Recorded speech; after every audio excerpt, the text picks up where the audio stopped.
ರವೆ ಸಂಡಿಗೆ ಮತ್ತು ಸಬ್ಬಕ್ಕಿ ಸಂಡಿಗೆ ಎರಡು ವಿಶೇಷ ರೀತಿಯಲ್ಲಿ ಮಾಡಿ ತೋರಿಸ್ತಿದ್ದೀನಿ. ಇದಕ್ಕೆ ಬಿಸಿಲು ಬೇಡ. ಅಪಾರ್ಟ್ಮೆಂಟಲ್ಲಿರೋರಿಗಂತೂ ಇದು ತುಂಬ ಉಪಯೋಗ ಆಗುತ್ತೆ. ಯಾಕೆಂದರೆ ಅಲ್ಲಿ ಬಿಸಿಲು ಕಮ್ಮಿ ಬರುತ್ತಲ್ವಾ, ಬಿಸಿಲು ಇಲ್ಲದೇ ಇದ್ದರೂ ನಡೆಯುತ್ತೆ. ಹಾಗಾದರೆ ಬನ್ನಿ ಇದನ್ನು ಯಾವ ರೀತಿ ಮಾಡಬೇಕು ಮತ್ತು ಬೇಕಾಗೋ ಪದಾರ್ಥಗಳು ನೋಡ್ಕೊಳ್ಳೋಣವಾ. ಅರ್ಧ ಕಟ್ಟು ಕೊತ್ತಂಬರಿ ಸೊಪ್ಪು, 1 ಬೌಲು ಚಿರೋಟಿ ರವೆ, ಅರ್ಧ ಸ್ಪೂನು ಜೀರಿಗೆ, ಚಿಲ್ಲಿ ಫ್ಲೆಕ್ಸು 1.5 ಸ್ಪೂನ್ ತಗೊಂಡಿದ್ದೀನಿ. ಮಿಕ್ಸಿಗೆ ಹಾಕಿ ಸದ್ಲ ಬದ್ಲ ಅಂತ ಮಾಡಿಟ್ಕೊಂಡಿರೋದು. ರುಚಿಗೆ ತಕ್ಕಷ್ಟು ಉಪ್ಪು. ಕುಕ್ಕರಿಗೆ ರವೆ ಹಾಕೋತಾ ಇದ್ದೀನಿ. ಹಾಗೆ ಚಿಲ್ಲಿ ಫ್ಲೆಕ್ಸ್ ಇದೆಯಲ್ಲ ಅದನ್ನು ಹಾಕ್ಕೊಂಬಿಡೋಣಂತೆ. ಜೀರಿಗೆ ಹಾಕ್ಕೊಂಡಿದ್ದೀನಿ. ರುಚಿಗೆ ತಕ್ಕಷ್ಟು ಉಪ್ಪು ಹಾಕ್ಕೊತಾ ಇದ್ದೀನಿ. ಉಪ್ಪು ನೋಡಿ ಹಾಕ್ಕೊಳ್ಳಿ, ತುಂಬ ಹಾಕ್ಕೊಳಕ್ಕೆ ಹೋಗಬೇಡಿ, ತುಂಬ ಇಡ್ಸೋದಿಲ್ಲ. 1 ಸ್ಪೂನು ಎಣ್ಣೆ ಹಾಕ್ಕೊತಾ ಇದ್ದೀನಿ. ನೀರು ನೋಡಿ, ರವೆ ಯಾವುದ್ರಲ್ಲಿ ಇಟ್ಕೊಂಡಿದ್ನೋ ಅದೇ ಬೌಲಲ್ಲೇ ನೀರು ಇಟ್ಕೊಂಡಿದ್ದೀನಿ. 1 2 3 4 5 6 7 ಬೌಲು ನೀರು. 1 ಬೌಲ್ ರವೆಗೆ 7 ಬೌಲ್ ನೀರು. ಈ ಅಳತೆ ಮಾತ್ರ ನೀವು ನೆನ್ಪಿಟ್ಕೊಳ್ಳೇಬೇಕು. ಜಾಸ್ತಿನೂ ಆಗಬಾರ್ದು, ಕಮ್ಮಿನೂ ಆಗಬಾರ್ದು. ಚೆನ್ನಾಗಿಲ್ಲಿ ಕೈ ಆಡ್ಕೊಂಬಿಡಿ. ನಾನು ಹಾಕಿರೋದೆಲ್ಲನೂ ಚೆನ್ನಾಗಿ ಕೈ ಆಡ್ಕೊಂಬಿಟ್ಟು ಈಗ ಗ್ಯಾಸ್ ಮೇಲೆ ಇಟ್ಕೊಳ್ಳೋಣಂತೆ. ಸಿಮ್ಮಲ್ಲಿ ಇಟ್ಕೊಂಡು ಕೈ ಆಡ್ತಾಯಿರಿ. ಕೈ ಆಡೋದು ಮಾತ್ರ ಬಿಡಬಾರ್ದು, ತಳ ಹತ್ತಿಸ್ಬಾರ್ದು. ಇದೇನಿಲ್ಲ, ಒಂದು 5 ರಿಂದ 6 ನಿಮಿಷದಷ್ಟೇ ಪ್ರೊಸೀಜರು. ಇಷ್ಟು ಮಾಡ್ಕೊಂಬಿಟ್ರೆ ಆರಾಮಾಗಿ ಹಾಕ್ಕೊಂಬಿಡ್ಬೋದು. ಮನೆಯೊಳಗೆ ಹಾಕ್ಕೊಳ್ಳೋದು. ಇದೇನು ಬಿಸಿಲಿಗೆ ಹೋಗಿ ಹಾಕ್ಕೋಬೇಕು ಅನ್ನೋದು ಏನಿಲ್ಲ. ಎಷ್ಟು ಚೆನ್ನಾಗಿ ರೆಡಿ ಆಯಿತು. ಮತ್ತೇನು ಮೇಲೆ ನೀರು ಹಾಕೋ ಅವಶ್ಯಕತೆನೇ ಇಲ್ಲ. ಈ ಥರ ಕನ್ಸಿಸ್ಟೆನ್ಸಿ ಬರಬೇಕು. ಗಂಜಿ, ರವೆ ಗಂಜಿ ನೋಡಿದ್ದೀರಲ್ವಾ, ಅದೇ ಥರನೇ ಮಾಡ್ಕೋಬೇಕು. ನೋಡಿ, ಕುದೀತಾ ಇರೋದು ನಿಮಗೆ ಕಾಣಿಸ್ತಾ ಇರ್ಬೋದು. ರವೆ ಚೆನ್ನಾಗಿ ಬೆಂದಿದೆ. ಈ ಥರ ಕುದ್ದಾದಮೇಲೆ ಲಾಸ್ಟಿಗೆ ಕೊತ್ತಂಬರಿ ಸೊಪ್ಪು ಹಾಕ್ಕೊಂಡು 1 ನಿಮಿಷ ಕೈ ಆಡ್ಕೊಂಬಿಡೋಣಂತೆ. ಫಸ್ಟಿಗೆ ಹಾಕಿಬಿಟ್ರೆ ಕೊತ್ತಂಬರಿ ಸೊಪ್ಪು ಅಷ್ಟು ಚೆನ್ನಾಗಾಗಲ್ಲ. ಲಾಸ್ಟಿಗೆ ಹಾಕೋದ್ರಿಂದ ಒಳ್ಳೆ ಫ್ಲೇವರ್ ಬರುತ್ತೆ, ತುಂಬ ಚೆನ್ನಾಗಿರುತ್ತೆ.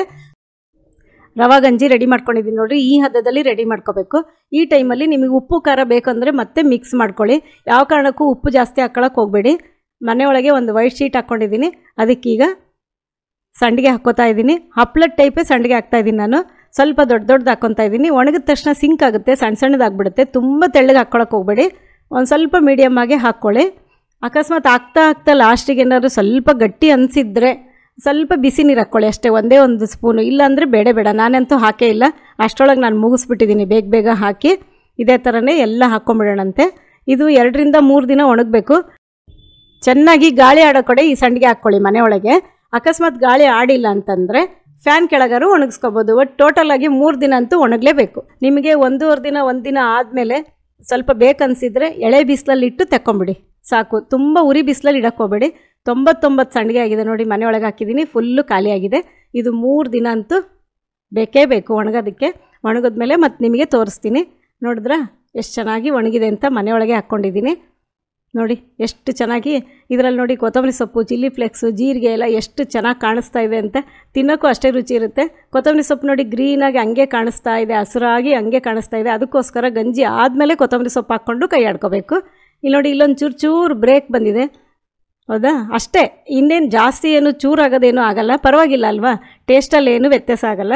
ಕರ್ಕೊಂಡು ಆರಾಮಾಗಿ ತಿನ್ಬೋದು. ರುಚಿ ತುಂಬ ಚೆನ್ನಾಗಿರುತ್ತೆ ಅಂತ ಅನ್ನೋದಕ್ಕೋಸ್ಕರ ನಾನು ನಿಮಗೆ ಇದೇ ಕೊಡ್ತಾಯಿದ್ದೀನಿ. ನೀವು ಒಂದ್ಸಲಿ ಮಾಡ್ಕೊಂಡು ನೋಡಿ, ನಿಮಗೂ ತುಂಬ ಖುಷಿಯಾಗುತ್ತೆ. ಮಕ್ಕಳು ದೊಡ್ಡವರೆಲ್ಲ ಮತ್ತೆ ಕೇಳಿ ನಿಮ್ಮ ಹತ್ರ ಕರೆಸ್ಕೊಂಡು ತಿಂತಾರೆ. ಈಗ ಕಬ್ಬಿಣದ ಬಾಣಲಿಲಿ ಎಣ್ಣೆ ಇಟ್ಟಿದ್ದೀನಿ. ಎಣ್ಣೆ ಚೆನ್ನಾಗಿ ಕಾದಿದೆ. ಒಂದೊಂದಾಗಿ ಹಾಕಿ ತೋರಿಸ್ತೀನಿ ನೋಡಿ ಎಷ್ಟು ಚೆನ್ನಾಗಾಯ್ತಲ್ವ. ಹಂಗೆ ಕೈಗೆ ಹಿಂಗೆ ಇಟ್ಕೊತಿದ್ದಂಗೆ ಪಳ್ಳು ಅಂದ್ಬಿಡುತ್ತೆ, ಅಷ್ಟು ಹಗೂರಕ್ಕಿರುತ್ತೆ. ತಿನ್ನೋಕ್ಕೂ ಅಷ್ಟೇ ಚೆನ್ನಾಗಿರುತ್ತೆ. ಇದನ್ನು ಮಾಡಿಕೊಂಡು ನೀವು ಇಟ್ಕೊಂಡ್ಬಿಟ್ರೆ ಪಿಕ್ನಿಕ್ಕಿಗೆಲ್ಲ ಹೋದಾಗ ಮಾಡಿದಾಗ ಅವಾಗವಾಗೆ ಬಾಯಿ ಆಡ್ಸೋಕ್ಕೆ ಚೆನ್ನಾಗಿರುತ್ತೆ. ಕುರುಕಲು ಆರೋಗ್ಯಕ್ಕೂ ಒಳ್ಳೆಯದು. ನಾವು ಮನೆಯಲ್ಲೇ ಮಾಡ್ಕೊಂಡಿರೋದಲ್ವಾ. ಇದನ್ನು ಆರಾಮಾಗಿ ಚೆನ್ನಾಗಿ ಒಣಗಿಸ್ಕೊಂಡು ಇಟ್ಕೊಂಡ್ಬಿಟ್ರೆ ಇದು 2-3 ವರ್ಷ ಕೆಡ್ದಂಗೆ ಇಟ್ಕೋಬೋದು. ಒಂದೊಂದಾಗಿ ಕರೆದು ಹಾಕ್ತಾಯಿದ್ದೀನಿ ನೋಡಿ. ಇದು ಚಟ್ನಿ ಪುಡಿ ಅನ್ನಕ್ಕೆ, ಚಿತ್ರಾನ್ನಕ್ಕೆ ಎಲ್ಲ ತುಂಬ ರುಚಿಯಾಗುತ್ತೆ. ನೋಡಿದ್ರಲ್ವಾ, ಎಲ್ಲ ಕರೆದು ಈಗ ತೋರಿಸಿದ್ದೀನಿ ನಿಮಗೆ. ಸಂಡಿಗೆ ಮಾಡೋದು ತೋರಿಸಿದ್ದೀನಿ, ಬೇಯಿಸೋದು ತೋರಿಸಿದ್ದೀನಿ, ಕರೆದು ತೋರಿಸಿದ್ದೀನಿ. ನೀವು ಮಾಡ್ಕೊತೀರಲ್ವ, ಮಾಡಿಕೊಂಡು ನಿಮ್ಮ ಅನಿಸಿಕೆಗಳನ್ನು ಕಾಮೆಂಟ್ ಬಾಕ್ಸಲ್ಲಿ ತಿಳಿಸಿ. ನೋಡಿ, ಈಗ ಕಟ್ ಮಾಡಿ ತೋರಿಸ್ತೀನಿ. ಹೆಂಗೆ ಗರಿಯಾಗಿ ಎಷ್ಟು ಚೂರಾಗ್ಬಿಡ್ತದ. ಹಿಂಗಿದ್ದಿದ್ದು ಸಂಡಿಗೆ ಹಿಂಗಾಗತ್ತೆ ನೋಡಿ, ಹೌದಾ? ಎಲ್ಲೋ ಒಂದು ಸ್ವಲ್ಪ ನಾನು 99 ಸಂಡಿಗೆ ಆಗಿದೆಯಲ್ಲ, ಅದರಲ್ಲೊಂದು 6-7 ಈ ಥರ ಸ್ವಲ್ಪ ಬಿರುಕ್ಬಿಟ್ಟಿದೆ ಅಷ್ಟೇ, ಇನ್ನೇನೂ ಆಗಿಲ್ಲ. ಸ್ಟವ್ ಮೇಲೆ ಒಂದು ಬಾಣಲೆ ಇಟ್ಟಿದ್ದೀನಿ. ಬಾಣಲೆಗೆ ನೋಡಿ ಎಣ್ಣೆ ಹಾಕೋತಾ ಇದ್ದೀನಿ. ಎಣ್ಣೆ ಸ್ವಲ್ಪ ನಾನು ಜಾಸ್ತಿ ಹಾಕ್ಕೊಂಡಿದ್ದೀನಿ. ಅಗಲ ಬಾಣಲೆ ಇಟ್ಕೊಂಡ್ರೆ ಒಳ್ಳೆಯದು. ನಾನಿಲ್ಲಿ ನೈಲಾನ್ ಸಬ್ಬಕ್ಕಿ ತೊಗೊಂಡಿದ್ದೀನಿ, ಸ್ವಲ್ಪ ದಪ್ಪ ಸೈಜ್ ತೊಗೊಂಡಿದ್ದೀನಿ, ಚೆನ್ನಾಗಾಗುತ್ತೆ ಅಂತ. ನಿಮ್ಮ ಕಡೆ ಯಾವ ಸಬ್ಬಕ್ಕಿ ಸಿಕ್ಕರೂ ಓಕೆ. ಈ ಪಾಯಸ ಎಲ್ಲ ಮಾಡ್ತೀವಲ್ಲ ಅದಾದರೂ ಓಕೆ, ಚೆನ್ನಾಗಾಗುತ್ತೆ. ಇದನ್ನು ತಗೊಂಡ್ರೆ ತುಂಬ ಚೆನ್ನಾಗಾಗುತ್ತೆ. ಎಣ್ಣೆ ಚೆನ್ನಾಗಿ ಕಾದಿದೆ. ಡೀಪ್ ಫ್ರೈ ಮಾಡೋದ್ರಿಂದ ಚೆನ್ನಾಗಿ ಕಾಯಿಸ್ಕೋಬೇಕು. ಸ್ವಲ್ಪನೇ ಸಬ್ಬಕ್ಕಿ ಹಾಕ್ಕೊಂಡು ಕರ್ಕೋಬೇಕಾಗುತ್ತೆ. ಹಿಂಗೆ ಹಾಕಿದ ತಕ್ಷಣ ನೋಡಿ ಚಟಪಟ ಅಂತ ಸೌಂಡ್ ಬರೋಕ್ಕೆ ಶುರು ಆಗ್ಬಿಡುತ್ತೆ. ಹಿಂಗೆ ಹಾಕಿದ ತಕ್ಷಣ ಮೀಡಿಯಮ್ ಫ್ಲೇಮಿಗೆ ಇಟ್ಕೊಂಬಿಡಿ ಫ್ಲೇಮನ್ನು. ಇಲ್ಲ ಅಂದರೆ ಸ್ವಲ್ಪ ಕಪ್ಪಾಗ್ಬಿಡುತ್ತೆ. ಬೇಗ ಫ್ರೈ ಆಗೋದ್ರಿಂದ ಮಧ್ಯ ಫ್ರೈ ಆಗಲ್ಲ, ಗಟ್ಟಿ ಇರುತ್ತೆ. ತಿನ್ನಬೇಕಾದ್ರೆ ಗಟ್ಟಿ ಆದರೆ ಬಾಯಿಗೆ ಅಂಟ್ಕೊಳ್ಳುತ್ತೆ. ಹೀಗೆ ಕೈ ಆಡ್ಕೊತ ಇರಿ. ಚಟಪಟ ಅಂತ ಸೌಂಡು ನಿಂತ ಮೇಲೆ ತಕ್ಷಣ ತೆಗಿಬಾರ್ದು. 1 ರಿಂದ 2 ನಿಮಿಷ ಆರಾಮಾಗಿ ಹಿಂಗೆ ಕೈ ಆಡಿಸ್ಕೊತ ಆಮೇಲೆ ತೆಗಿಬೇಕಾಗುತ್ತೆ.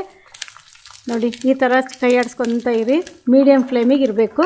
ಇದು ತುಂಬ ಇಂಪಾರ್ಟೆಂಟ್. ಅದಕ್ಕೋಸ್ಕರ ನಾನು ನಿಮಗೆ ಪದೇ ಹೇಳ್ತಾ ಇರೋದಷ್ಟೇ. ನೋಡಿ ಹೌದಾ, ಎಷ್ಟು ಚೆನ್ನಾಗಿ ಹಿಂಗೆ ಕೈ ಆಡಿಸ್ಕೊತ ಮಾಡ್ತಾಯಿರಿ. ಮೇಲೆ ಬರುತ್ತೆ, ಈಗಾಗಲೇ ಮೇಲೆ ಬಂತು ಅಷ್ಟೂ. ಈಗ ತೆಕ್ಕೊಳ್ಳೋಣಂತೆ. ನಾನು ದೊಡ್ಡ ಬಾಣಲಿ ಇಟ್ಟಿರೋದ್ರಿಂದ ಸ್ವಲ್ಪ ಜಾಸ್ತಿ ಹಾಕ್ಕೊಂಡಿದ್ದೆ, ನೀವು ಸ್ವಲ್ಪನೇ ಹಾಕ್ಕೊಂಡು ಮಾಡ್ಕೋಬೋದು. ಎಲ್ಲ ತೆಗಿತಾ ಇದ್ದೀನಿ ಈಗ.